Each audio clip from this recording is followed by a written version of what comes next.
Augusto Nunes, boa noite, seja bem-vindo. Augusto, deixa eu trazer mais algumas declarações do presidente, que aí a gente faz o combo completo. O petista também criticou o presidente americano Donald Trump e disse que ele foi desaforado com o Brasil. A gente não conversa com todos os presidentes a toda hora. Muitas vezes a gente não tem assunto para discutir toda hora. O que você consegue é fazer as bilaterais com quem você quer conversar. E eu não pedi bilateral para o Trump porque nós estamos em negociação. Eu acho que o que ele fez foi uma coisa desaforada para o Brasil. Ele sabe disso. É por isso que eu disse que ele ainda continua agindo como imperador. Nós estávamos fazendo acordo, o Mauro Vieira, sabe, e o meu ministro do Comércio estão tratando com o ministro do Comércio dele. Nós estamos negociando. Eu entreguei para ele um documento do crime organizado para mostrar que a nossa Polícia Federal está preparada para enfrentar o crime organizado. Disse para ele que se ele quiser combater o crime organizado, o Brasil está muito disposto, inclusive dizendo para ele que são eles que exportam contrabandeio arma para o Brasil. Todas as armas que a Polícia Federal aprende no Brasil vêm de Miami. E que o estado de Delaware, nos Estados Unidos, faz lavagem de dinheiro de bandidos brasileiros. Entreguei por escrito, porque eu não quero só falar. Porque o presidente Trump, ele fala muito e ouve pouco. E por fim, Lula saiu em defesa do ditador do Irã, Ali Khamenei, morto em ação dos Estados Unidos. Que se ele tivesse feito o nosso acordo, não faria ter matado o Khamenei. Não faria ter bombardeado o Irã. Então eu entreguei por escrito, porque agora, quando eu converso com uma pessoa que fala mais do que ouve, eu faço questão de entregar por escrito para as pessoas não esquecerem o que eu entreguei. Augusto Nunes, boa noite. Boa noite, Paula, Cautzi, Marcília, boa noite a você que nos acompanha.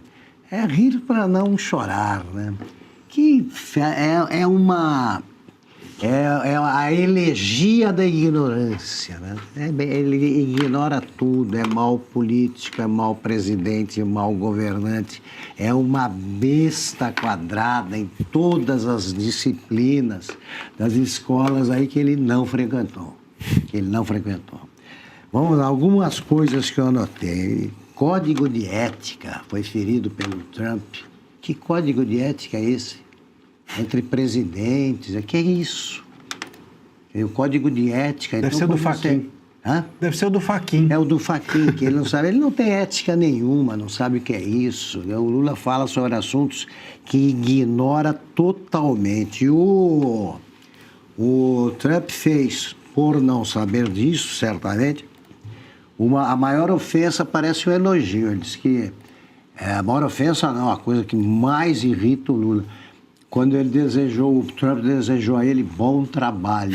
Ele não trabalha desde 1977. Ele vive de discurso, desde que descobriu a vida mansa de dirigente sindical. Né? Aí ele disse o seguinte também, e o Trump disse perfeito, né? É um país politicamente perigoso. É um país em que um dos três poderes que, segundo a Constituição, são iguais, deveriam ser, um poder ainda acha, eles estão descobrindo que cada vez menos, mas ainda acha que governa o Brasil. Aí ele fala que aqui as eleições, o Lula diz que o Trump deveria aprender aqui, as eleições aqui são mais tranquilas, fora o assassinato do português, quer dizer, os Estados Unidos dão uma lição de como funciona uma democracia. Eles já enfrentaram tragédias que o Brasil ignora. Sim, um assassinato do presidente, eles tiveram mais de um. Alguns presidentes foram assassinados, são figuras importantes e, no entanto, a lei permanece sendo cumprida. Ou a Corte Suprema continua fazendo um trabalho exemplar. Quer dizer, é uma democracia que serve de exemplo para o mundo inteiro há quantos anos, meu Deus? A Constituição americana, são algumas páginas que tem e bastam. O número de emendas é minúsculo, enquanto aqui a nossa Constituição, que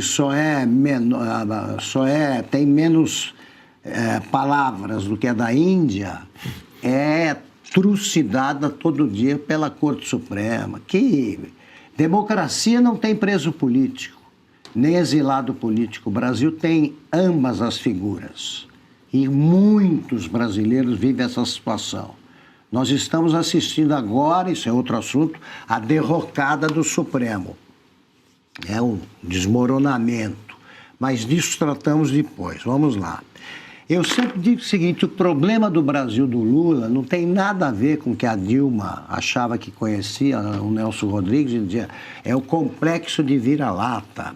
Precisamos perder o complexo de vira-lata. Nada a ver.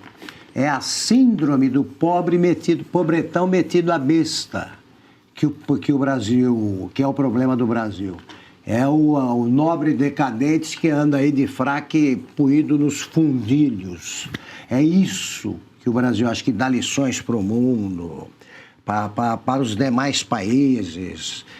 Vamos conversar sobre isso. Como é que é? Bilateral, encontro. Bilateral. Você estava explicando, estava adiantando, que não existe isso. Porque o Brasil é convidado no G7. Né? Ele não integra o grupo. Isso como se falasse em inglês. Ele não fala português. Ele não fala português. O intérprete sofre encontrando a palavra ali que possa ser traduzida, porque o Lula, ele fala do acordo de paz que ele tentou, era um acordo é o acordo com que sonha o Irã. Né? O governo dos ayatolás atômicos aí estava feliz da vida, porque não mexia, não alterava o plano deles, o projeto deles, não opunha nenhum óbice a isso, e eles seguiriam com o plano nuclear, ter uma bomba para jogar a bomba sobre Israel. É isso que eles querem. E ele andou com o presidente da Turquia, Erdogan, né? Andavam para cá, para lá, e ninguém dava bola para eles. Ele ainda tem isso na cabeça e acha que teria resolvido os problemas do mundo. O Lula é um cara que envergonha o Brasil. Ele envergonha. Então, o Brasil é um país politicamente perigoso, sim, porque tem esse presidente, tem esse Supremo, fora o resto. E tem as organizações criminosas que o Lula se recusa a combater. Cauti, vamos repercutir um pouquinho mais. Tem esse trecho ali da fala do presidente Lula, ali desabafando, se sentindo um pouco magoado, traído ali com o presidente Donald Trump, que classificou as facções criminosas como terroristas, sendo que a gente já falou bastante disso, né? Ele foi alertado muitas vezes de que isso aconteceria. E tem um outro ponto, justamente, que eu queria te ouvir sobre esses bastidores do acordo lá de 2010, porque segundo o presidente Lula, se tivesse feito aquele acordo mediado com o Brasil, junto com a Turquia, o mundo estaria em plena paz, Carlo Cauti? Paula, é claramente um caso de geriatria que desaba na psiquiatria, porque não é possível achar que o presidente Lula está em plena condição das suas capacidades físicas e mentais. Só para relembrar ao nosso público, o acordo de 2010, que era um acordo fajuto entre o Irã, a Turquia e o Brasil, ele não foi rejeitado pelo Trump malvadão, ele foi rejeitado pela então secretária de Estado dos Estados Unidos, que era Hillary Clinton, do Partido Democrata, de esquerda, durante o governo de Barack Obama, que também era amigão do Lula. Então, assim, se nem os democratas, que são brother, né, que são amigões do Lula, achavam aquele acordo sério, quiçá o Trump. Então, o problema não é o Trump, o problema é que aquele acordo não tinha a mínima viabilidade, porque previa que os iranianos enriquecessem urânio no Brasil, passando pela Turquia, obviamente era infactível o negócio desse, e não dava garantias que não tivesse enriquecimento escondido, né, no Irã. Então, é claramente Lula ou não sabe do que está falando, né, ou mente sabendo de mentir. Mas a parte mais cômica é quando ele fala que ele entregou um papel escrito para o Trump. Mas me pergunto se ele conseguiu ler aquilo que ele entregou para o Trump. O Lula, que mal consegue ler um cardápio de restaurante, vai entregar o quê para o Trump? E não, por acaso, uma série de questões que demonstram que o Lula não sabe do que está falando nesse caso também. Ele pede que os americanos devolvam Alexandre Ramagem ou Ricardo Magro, que é o dono da Refit, a refinaria do Rio de Janeiro. Mas se a gente pegar por exemplo, a lista de difusão vermelha da Interpol. Todo mundo pode fazer isso em casa. É só colocar Interpol, lista de difusão vermelha, e colocar o sobrenome Ramagem lá. Vocês verão que nem a Interpol está querendo, né, que a extradição do Ramagem. Por quê? Porque até a Interpol sabe que o processo contra o ex-diretor da Polícia Federal, realizado aqui no Brasil, é ilegal. Aqui a gente está vendo, acabei de fazer isso no computador, mandei para a produção, que prontamente mostra para a gente. Sequer a Interpol aceitou colocar o nome de Ramagem dentro da lista de difusão vermelha. Portanto, muito menos os americanos vão mandar de volta para o Brasil alguém que teve uma condenação política por um tribunal viciado, né, por questões ideológicas que estava fazendo o interesse do governo Lula, e aquele processo é nulo do começo até o fim. Então, vai pedir o quê? Exato, por escrito para o presidente Trump. Então, é tudo muito ridículo. E por último, Paula, a questão das eleições tranquilas. Aqui no Brasil, a gente tem um Supremo Tribunal Federal que censura, que caça candidaturas, que impede que partidos políticos e que jornalistas possam falar a verdade, ou pelo menos divulgar as suas opiniões. Nos Estados Unidos, a gente tem uma Corte Suprema que permitiu que Trump se pudesse candidatar e depois o povo decida quem que é o melhor candidato. Uma Corte Suprema que defendeu sempre a liberdade de expressão, mesmo se isso desagradava um dos lados políticos. Uma Corte Suprema que sempre defendeu todas as garantias constitucionais e principalmente que ainda tem um mínimo de dignidade, porque nenhum ministro de uma Corte Suprema americana recebeu 129 milhões de reais de um banqueiro corrupto como Daniel Boccaro, diferente daquilo que acontece aqui no Brasil. Então, as eleições nos Estados Unidos são muito mais tranquilas daquelas aqui no Brasil. Paulo, você está muito exigente, querendo que ele entenda cardápio de restaurante. Ele não entende letreiro de botiquim. Ô Marcília, e tem esse ponto, ele citou o nome do Alexandre Ramagem, que está nos Estados Unidos. A gente lembra que o governo americano despachou um delegado... Ramagem. Despachou um delegado federal por perseguição política, mandou de volta dos Estados Unidos para o Brasil por conta daquela prisão de Alexandre Ramagem. Até o Caute fez essa pesquisa ali, o nome dele nem consta na Interpol. Ele está nos Estados Unidos já há algum tempo, provavelmente pedindo asilo político, né? E o presidente Trump citou o nome também do ex-delegado. Língua que o Lula, desculpa, só para completar, a língua que o Lula fala não se limita a amputar o R do verbo do infinitivo. Nem o S, né? Não é fazer, falar, não, é o M de qualquer coisa que termina tipo viagem. Viagem. Ele não faz viagens, faz viagem. E ramagem virou ramagem. É isso. Como é que o pobre tradutor vai entender? Daqui a pouco ele não entende. E a menina que tem que traduzir para a língua de Libras. Até nome próprio, né? Ele não consegue... Até nome. Pois é uma boa pergunta. Será que a pessoa que traduz para Libras também erra? Porque é preciso errar. Né? Não sei se ela faz o gesto pela metade para mostrar que o Lula não fez a concordância verbal. Tem que ser a tradutora da Dilma Rousseff. Aquela chegou à perfeição. Né? Heróica. A da Dilma é campeã. Campeã. Aliás, eu uma vez fiz estava num debate e estava ali um dos porta-vozes, não lembro exatamente qual era o cargo, mas era do governo Dilma. E ele era porta-voz, uma coisa assim. E eu não pude deixar de parabenizá-lo, porque é uma atividade que merece um esforço hercúleo, né? E tal. Bom, o ponto aqui é o seguinte, o Lula, ele fala o que não faz sentido. Nada do que o Lula fala faz sentido, mas nesse momento ele se esforça para falar o que não faz sentido, porque o que faz sentido o humilha e o envergonha. Então, é mais ou menos isso. Se você está diante de uma situação em que você... meu time é o Corinthians.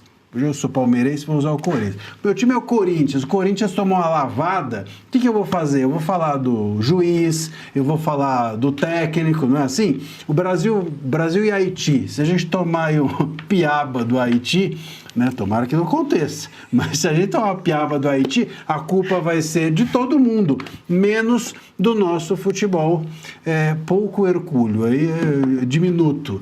Então é isso, o Lula sabe que tudo que o envolve o envergonha e o humilha. E aí ele vai falando de outras coisas, ele inventa realidades, ele sabe que ele está falando com a claque dele, ele sabe que ele está falando com uma velha imprensa que vai traduzir, aí sim, né, Augusto? A velha imprensa, essa faz esforço maior até do que o tradutor da Dilma. Claro, tem todos os S's, R's, M's, tudo. Completa as falas dele, e floreia as falas dele, mostra estratégia. É incrível a criatividade das pessoas para fazer com que o Lula demonstre algum tipo de conhecimento político. E aí é que entra essas falas que para nós não faz sentido, mas talvez para o eleitorado dele, com toda essa tradução e todo esse floreio que a velha imprensa faz e os companheiros dele também fazem, talvez isso para ele eleitoralmente faça sentido. Agora, né, de forma crua, ouvindo o discurso dele, sobriamente, que é uma coisa que ele também não está muito habituado, sobriamente ouvindo o discurso dele, não faz nenhum sentido. E a grande imprensa, quando ele comete um erro, no máximo fala que cometeu uma gafe. Gafe. Deslize. Uma pequena gafe ou algum deslize. A Dilma Rousseff fez voltar a figura do copydesk, né? Que o cara reescrevia o texto inteiro. Porque eu descobri, eu já contei aqui, mas vale repetir. Eu descobri o diário o blog do Planalto. Era uma publicação lá que saiu no tempo da Dilma e que reproduzia os discursos na íntegra. Então eu ficava imaginando o trabalho dos redatores lá, porque eles faziam o seguinte, saía direitinho, tudo que a Dilma falava fazia sentido, ali, algum. Né? Então, quando era demais o raciocínio, aquela coisa que vai para a nuvem, que ela anda procurando, né? Vai para a nuvem, desce aquela coisa, tipo, por trás de uma criança, até o cachorro oculto. Aí eles falam assim, inaudível. Porque eles não mudavam o que ela falava. Não mudavam, isso é. Porque eles tinham medo da chefe. Foi tudo aquilo.